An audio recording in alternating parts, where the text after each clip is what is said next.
सभी पेरेंट्स को जिज्ञा संचान्या का नमस्कार। आज हम आपके लिए हमारे अधिकार की सीरीज में एक और टॉपिक लेके आए हैं। और मैं बताना चाहूंगी, आज जो पेरेंट्स हमारे साथ जुड़े हैं, जो नए हैं, फर्स्ट टाइम जुड़ रहे हैं, उनको भी मैं बताना चाहूंगी कि आज हमारे अधिकार के सीरीज में हमने अब तक कंसेशन एंड बेनिफिट्स के ऊपर एडिप स्कीम, आरटीई यानी कि right to education act, UDID card, UDID card बनाना है तभी भी हमने अलग अलग स्टेट के यानी कि महाराष्ट्र, गुजरात, राजस्थान, बेंगलोर, ये अलग अलग स्टेट के सारे प्रोसेस हमने हमारी वेबसाइट पे डाले हुए हैं। तो अगर आपको वहाँ से कुछ भी इंफॉर्मेशन चाहिए तो आप हमारी वेबसाइट पे जा सकते हैं। हमारी वेबसाइट है www.vconnectfoundation.in। यहाँ पे जाके आप अपना जो भी आपको जानना है वहाँ से जान सकते हैं। इसके अलावा अगर आपको यूट्यूब चैनल हमारा जो है वी कनेक्ट फाउंडेशन का, वहाँ पे आप हमने हमारे वीडियोस भी अपलोड करके रखे हैं, तो आप वहाँ से भी देख सकते हैं।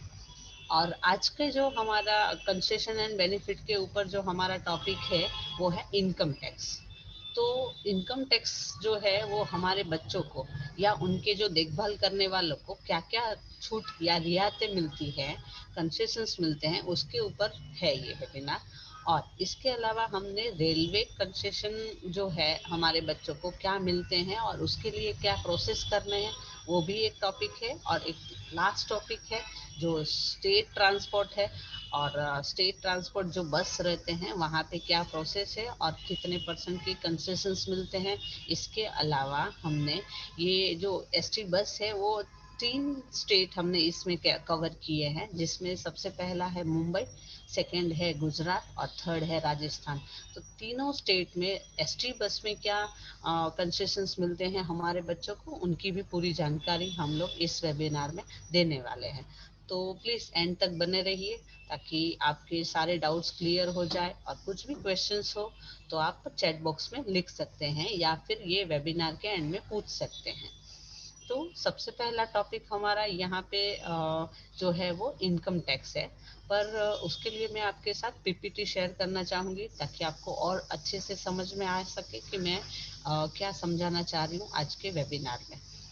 तो आज के वेबिनार में फर्स्ट टॉपिक हम लोग कवर कर रहे हैं इनकम टैक्स।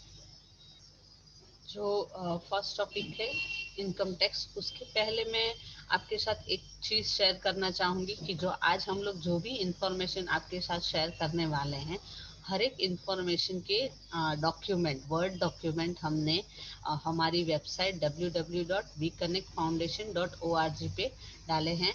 और ये जो इंफॉर्मेशन है वो इंग्लिश, हिंदी, मराठी और गुजराती, ये 4 लैंग्वेज में है, ताकि आपको अपने कंफर्टेबल लैंग्वेज में आप वहाँ से डाउनलोड कर सके। और यहाँ आज जो भी शेयर कर रहे हैं इंफॉर्मेशन वो आप नोट डाउन भी कर सकते हैं। और इसमें जो भी क्वेश्चंस है आप एंड में पूछ सकते हैं। और ये आज के जो वेबिनार है, यहाँ पे जो भी हम लोग इंफॉर्मेशन शेयर कर रहे हैं आपके साथ, वो आज तक के डेट यानी कि 27 अगस्त 2022 तक के जो रूल्स है, ये डेट तक के जो रूल्स है उसमें जो भी हमने ली है इंफॉर्मेशन वो वेबसाइट से ली है। और ये रिलेवेंट सोर्सेज से हमने यहाँ से ये सारे इंफॉर्मेशन गैदर किए हैं। और ये आज तक के वैलिड है ये चीज़, ये फ्यूचर में चेंज हो सकते हैं ये सारे रूल्स। तो ध्यान रहे जब भी आप अप्लाई कर रहे हैं तो प्लीज़ चेक कर दीजिए कि वो टाइम क्या है रूल्स और कितने कंसेशंस मिल रहे हैं। वो टाइम टू टाइम चेंज हो सकते हैं। सबसे पहला हम लोग आज समझेंगे कि कंसेशन जो है वो हमारे बच्चों को या उससे जो बच्चे हैं वो डिपेंडेंट है किसी के ऊपर, तो उनको कितने रियायतें मिलती है, इसमें छूट कितनी मिलती है। तो सबसे पहले हम लोग देखेंगे कि इनकम टैक्स में बेसिकली होता क्या है और कौन से सेक्शन के अंदर हम लोग को कंसेशंस मिलते हैं। यहाँ पे आपको देखना होगा कि कंसेशन जो है वो डिफरेंटली एबल पर्सन को मिलता है, बट उसके लिए 2 सेक्शंस गवर्नमेंट ने बनाए हुए हैं। कि जो फर्स्ट है वो सेक्शन 80U है। 80U का मतलब जो पर्सन खुद डिसेबल है, और खुद जॉब कर रहा है और उसको अपने जो इनकम पे टैक्स पे करना है और वहां पे उसको बेनिफिट चाहिए, तो उनको सेक्शन 80 यू पे अप्लाई करना होगा। और अगर जो पर्सन, सेकंड जो हमारा कंडीशन ये है कि अगर कोई भी पर्सन जिसको डिसेबिलिटी है वो खुद डिपेंडेंट है किसी के ऊपर, और वो जो पर्सन है जिसके ऊपर वो डिपेंडेंट है वो खर्चा कर रहा है उनके ऊपर ट्रीटमेंट में, मेडिकल ट्रीटमेंट में, या स्पीच के लिए, या हियरिंग में कुछ इक्विपमेंट्स ले रहे हैं, तो उसके लिए वो जो पर्सन जो खर्चा कर रहा है वो सेक्शन 80 DD के तहत आता है। तो उनको जो कंसेशन मिलते हैं उनके लिए सेक्शन 80 DD के रूल्स लगते हैं। और जो पर्सन खुद डिसेबल है और खुद जॉब कर रहे हैं और उनको कंसेशन चाहिए टैक्स में, तो वो लोग 80 यू के अंदर आते हैं। तो आपको ये क्लियर है आई थिंक, और मैंने और शायद ना हो क्लियर तो आप एंड में पूछ सकते हैं इसके ऊपर क्वेश्चंस। और फर्स्ट जो है हमने देखना है कि दोनों ही सेक्शंस में क्या डिडक्शंस होते हैं। बट पहले हमारे गवर्नमेंट ने यहाँ पे मेंशन किया हुआ है कि कौन सी डिसेबिलिटी ये सेक्शन 80 यू और सेक्शन 80 DD के तहत आती है। इसके अंदर जो डिसेबिलिटी कवर की गई है उसमें सबसे पहले है ब्लाइंडनेस, जो जिसको दिखाई कम नहीं दे रहा है, या लो विजन जिसको कम दिखाई दे रहा है, leprosy, hearing impairment, locomotor disability, mental retardation, mental illness, autism, cerebral palsy और मल्टीपल डिसेबिलिटी, ये सारे disability section 80 you and section 80 DD के अंदर सारे डिसेबिलिटीज आ रहे हैं। अच्छा, अब यहाँ पे एक चीज हमें देखनी है कि ये सारे डिसेबिलिटी है, किसी में किसी पर्सन को इनमें से कोई एक भी डिसेबिलिटी है, बट वो डिसेबिलिटी के परसेंटेज अगर 40% से ज्यादा है और 80% से कम, मतलब 40 और 80 के बीच में परसेंटेज है डिसेबिलिटी के, तो वो पर्सन को 75,000 75,000 तक का एजम्पन्स छूट मिल सकती है। और सेकंड जो है वो डिसेबिलिटी अगर किसी पर्सन को 80%, 80% या उससे ज्यादा 100 के बीच में, 80 और 100 के बीच में अगर डिसेबिलिटी है, तो उन पर्सन को या उनके जो ऊपर खर्चा कर रहा है वो पर्सन जो भर रहा है टैक्स, उनको 1,25,000 तक का एजम्पन्स मिल सकता है। तो हमें ध्यान ये रखना है जब हम लोग इनकम टैक्स पे बेनिफिट लेना चाह रहे हैं, तो पर्सन के डिसेबिलिटी पे डिसाइड होगा कि पर्सन को कितना कंसेशन मिल सकता है। अगर 40 है या उससे ज्यादा है, 80 से कम है, तो उनको 75,000 का कंसेशन मिलेगा। और सीवियरली डिसेबल पर्सन किसको कहते हैं? जिनको 80% या उससे ज्यादा की डिसेबिलिटी हो, उस पर्सन को सीवियरली डिसेबल बोलते हैं। भले इनमें से जो भी मैंने यहाँ पे सारे डिसेबिलिटी मेंशन किए, ये सारे डिसेबिलिटी में कोई भी एक डिसेबिलिटी हो और उसकी परसेंटेज 80 या उससे ज्यादा का हो, तो उसको सीवियरली डिसेबल पर्सन बोलते हैं। तो इनको 1,25,000 तक का एजम्पन्स मिलेगा। आई थिंक ये क्लियर होगा अभी आपको।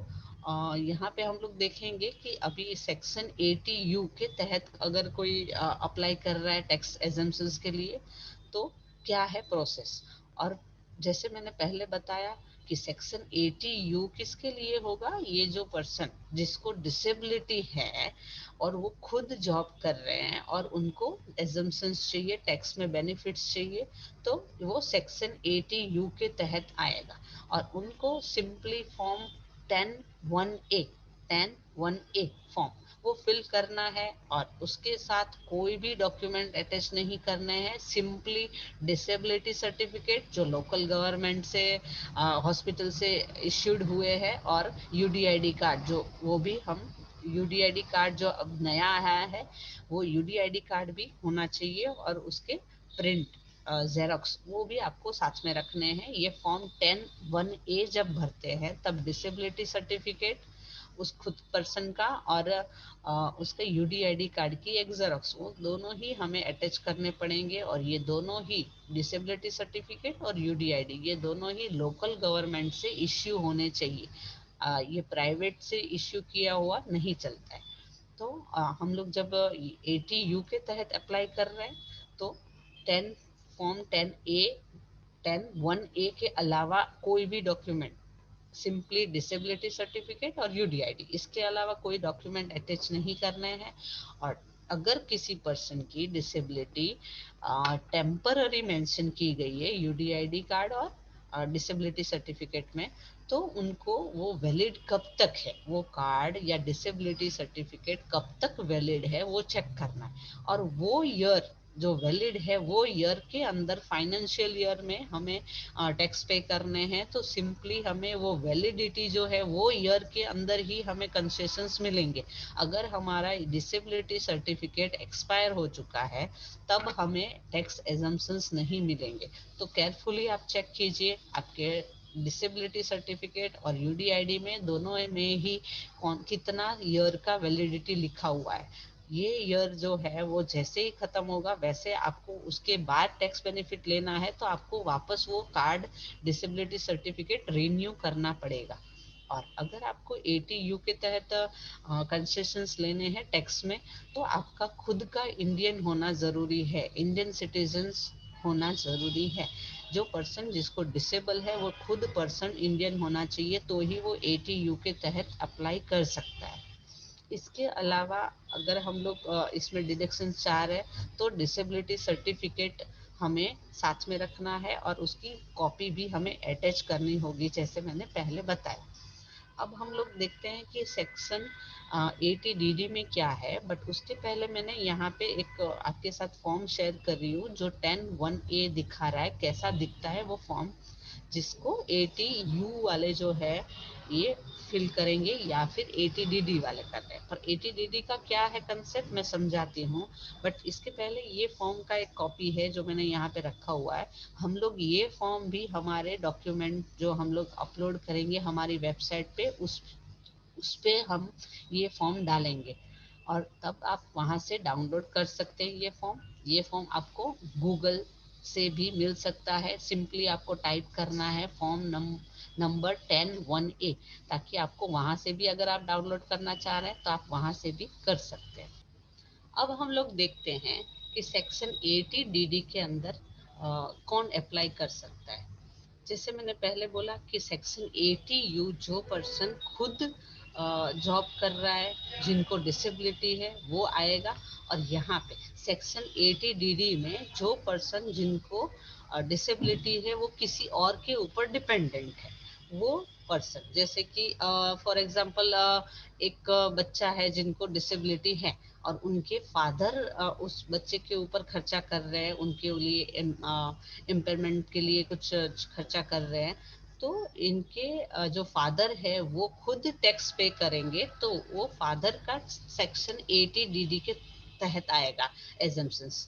तो ये क्लियर हो रखना है आपको कि जो पर्सन डिसेबल है, जो पर्सन डिसेबिलिटी है जिनको, वो पर्सन के लिए जो खर्चा कर रहा है वो पर्सन को, इंडिविजुअल को 80DD के तहत एजम्पशंस मिलेंगे। इसके अलावा हम देखेंगे कि अगर डिपेंडेंट जरूरी नहीं है कि बच्चा ही हो, मतलब खुद का बेटा या बेटी हो, इसके अलावा सिबलिंग हो, भाई बहन हो, तभी भी वो उनको मिल सकता है, या फिर पेरेंट हो तभी भी उनको मिल सकता है, या वाइफ या फिर हस्बैंड, कोई एक हो, तभी भी हम लोग 80DD के तहत एजम्पशंस ले सकते हैं।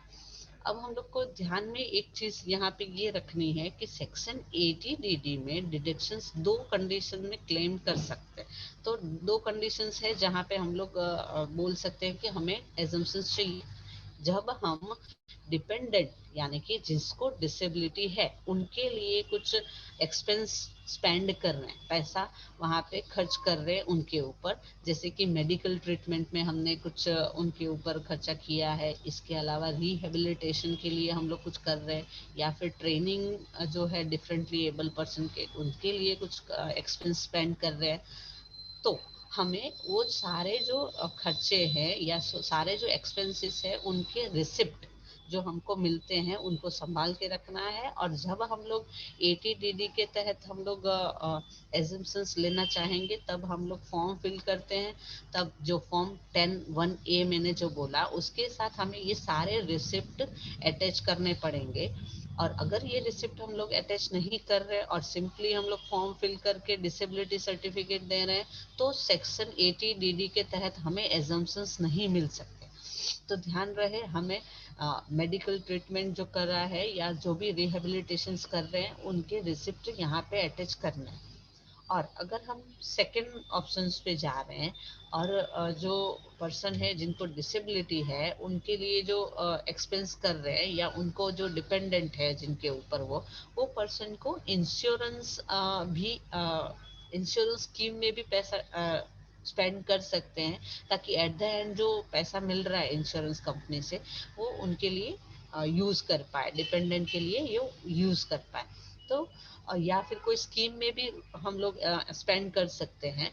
बट इसके लिए एक कंडीशन ये है कि हमें जो डिसेबल पर्सन है, जो डिपेंडेंट है, उनको नॉमिनी बनाना होगा उस इंश्योरेंस में, तो ही हम लोग यहाँ पे एजम्पशंस ले सकते हैं।